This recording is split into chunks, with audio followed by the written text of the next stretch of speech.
ওটা পুরীতে আজকে আমাদের চতুর্থ দিন। তো আজকে আমরা কি কি রান্না করেছি সেটাই তোমাদের সঙ্গে শেয়ার করব। করেছি প্লেন ভাত, মুসুর ডাল আর আলু মাখা। আলু মাখাটা আমি পেঁয়াজ আর কাঁচা লঙ্কা দিয়ে তেল দিয়ে ভালো করে মেখেছি। আর এখানে করেছি কাটা পোনা মাছের ঝাল। আরও কি কি করেছি সেটাই তোমাদের পরিবেশন করে দেখাবো।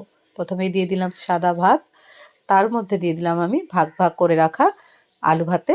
এটা আমি পেঁয়াজ কাঁচা লঙ্কা ভালো করে ভেজে নিয়ে সেটা দিয়ে মাখিয়ে রেখেছিলাম। দিয়ে দিলাম লেবু, আর আমি দিয়ে দিচ্ছি মুসুর ডাল। মুসুর ডালটা কিন্তু আমি একটু বেশ মোটা করেই বানিয়েছি।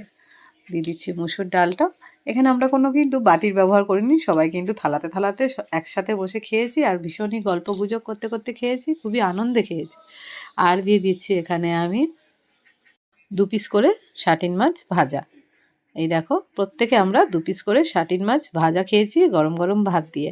আর এখানে আছে আর মাছ আর ভোলা মাছে মশলা দিয়ে কালিয়া। আজকের